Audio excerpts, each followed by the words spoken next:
Hey guys, good morning, welcome to our new blog. তো আশা করি তোমরা সকালে ভালো আছো, আমিও ভালো আছি।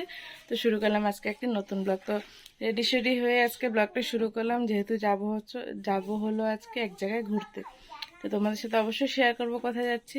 তো আজকে হলো আমার দাদার বৌভাত, মানে মাসির ছেলের বৌভাত। তো সেখানেই আমরা এখন যাচ্ছি, ছেলে বর আমি যাব।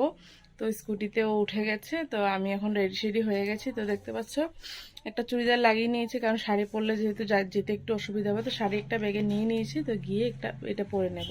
তো দেখতে থাকো তোমরা ব্লগটি।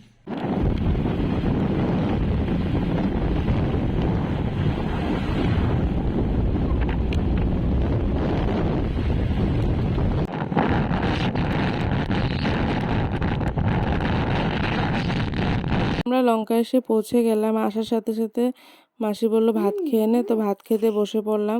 তো ছেলেকেও নিয়েছিলাম, তো একটু খেয়ে চলে গেছে। তো বর তো সকালে ভাত খায় না, তো আর খেতে বসেনি। তো আমি এদিকে বসে পড়লাম। তো তো মাসির মেয়ে এদিকে ভাত দিয়ে দিচ্ছে। তো নিরামিষ সবজি দিয়েছিল, ডাল দিয়েছিল। তো সেটা দিয়ে সকালবেলা ঝটপট করে খেয়ে নিলাম। তো এখানে মাসির মেয়েকে বললাম তুই বস, তোর সাথে কথা বলতে বলতে খেয়ে নেবো। তো সবার সাথে কথা বলতে বলতে ভাতটাই খেয়ে নিচ্ছিলাম, কারণ একা খেতে ভালো লাগে না। ছেলে বারবার দৌড়ে চলে যাচ্ছিলো। তো মাসির মেয়ে কী করলো, আবার ওকে নিয়ে আসলো। তো ওকে ফটাফট একটু খাওয়াইয়ে দিলাম। খাওয়া দাওয়ার পর ওরা চারজনে বসে এখানে খেলছিল। তো ভাল লাগছিল। মানে তো যেহেতু ছেলে একা ঘরে থাকে, তো সবাইকে পেলে না অনেক ফুর্তি হতো। এগুলো ওকেশনে আসলে সবাই একসাথে খেলাধুলা হয়। তারপরে এখানে অল্প রোদে বসেছিলাম। তারপরে মাসি আমার বরকে চা বানিয়ে দিয়েছিল, যেহেতু ভাত খায়নি। তো পিঠে মিষ্টি আর চা দিয়েছিল, তো সেটাই বসে এখানে খাচ্ছিল। আর আমরা সবাই কোলে মিলে এখানে গল্প আড্ডা মারছিলাম। আর এখানে আমার মাসির মেয়েও এসেছে হোজাইর থেকে, তো ওর মেয়েও এসেছে। তো এখানে বসে বসে আমরা সবাই গল্প করছিলাম। তারপর সবাই একে একে এসে পড়ছে, তার জন্য একটু রেডি হয়ে পড়লাম। তো শাড়িটা তো নিয়ে এসেছিলাম, তো সেটাই পরে নিলাম। তো আমার বোনও রেডি হয়ে গেল, মাসির মেয়ে। তো সবাই মিলে রেডি হয়ে বউকেও রেডি করানো হয়ে গেল। এখানে এখন ভাত কাপড়ের নিয়ম করা হবে, তো সেটার জন্য রেডি করানো হচ্ছিল। তো ওদের যেহেতু বিয়ে বৌভাত একদিনই পড়েছিল, তার জন্য সব কিছু হয়ে গেছিলো, খালি ভাত কাপড়ের নিয়মগুলো আজকে আর কি করা হবে। তো আমার ছেলেদের এখানে কি উৎপাত করছে।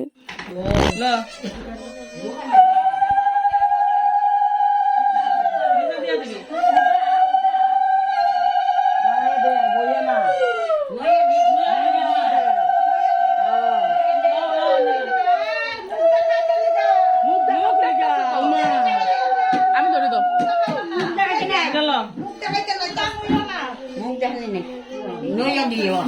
অঞ্জনা, তুমি বাবা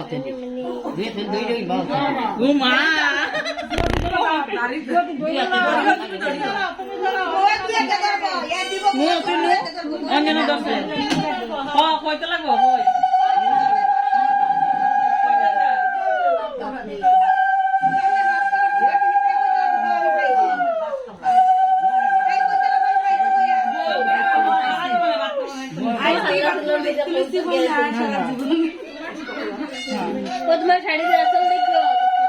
আবার ঝুকাবে কইতে দাও পয়সা পয়সা পয়সা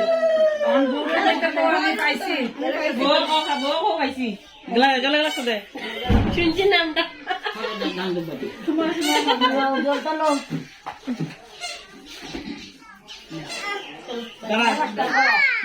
মারবো বেশি মানুষ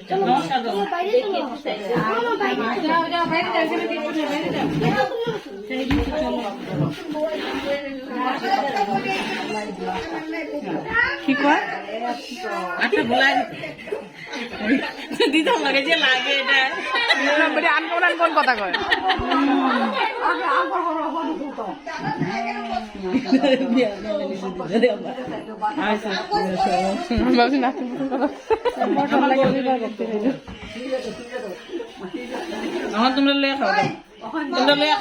নিয়ম টিয়ম হওয়ার পরে দিকে সবাইকে ভাতও দিয়ে দিচ্ছিল। তো খেতে বসে পড়লাম। ডাল, পাঁপড় ভাজা, মিষ্টি কুমড়োর পুর, আর ছিল হলো মাছের কালিয়া। তো সবাই মিলে এদিকে আমার মাসির মেয়ে, আমি বসেছি, আর ছোটো মামি বসেছিল। তো খাওয়া দাওয়া করে নিয়েছি, করার পরে তো বর এখনও বসেনি, ওরা বসবো, ওরা একটু বাইরে গিয়েছিলো।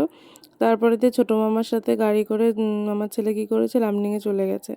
তো আমি আমার বর তো আজ চলে আসছিলাম সন্ধ্যাবেলা, তো মেসো আসতে দিনই মাংস এনেছিল, তো সেটা খাওয়া দাওয়া করে আসবো বলে। তো এখানে ভাজা মাংস মাছ ছিল। রাত্রেবেলা খাওয়া দাওয়া করে প্রায় 10টা বেজে গেছিলো আস্তে আস্তে। তো আসার পরে ছেলে যেহেতু মাদের ঘরে ছিল, তো আসার পথে নিয়ে এসে তারপরে ঘরে চলে এসেছিলাম। নিয়ে এসেছিলো, তো আর আমি মাসির মেয়ের গাড়ি করে চলে এসেছি। তো মাসি আসার সময় আবার আমার বরকে একটা শার্ট আর আমাকে একটা ছাপার শাড়ি দিয়েছিল। তো আর আমরা দিয়েছিলাম হলো ননস্টিকের সেট, যেটা তোমাদের সাথে শেয়ার করার কথা মনেই ছিল না একদম। যাওয়ার সাথে সাথে গিফট দিয়ে দিয়েছিলাম, ভেবেছিলাম ভিডিওটা করব, তো অনেক মানুষ ছিল তার জন্য ওখানে আর ভিডিও করা হয়নি। তো একটা ননস্টিকের কড়াই ছিল আর 2টা সেট ছিল আর কি, 3টে একসাথে ছিল সেট। তো ভাবলাম নতুন বউ যেহেতু রান্নার কাজে দরকার পড়বে, তো সেটাই গিফট দেওয়া যায়, তো সেটাই দিলাম আর কি।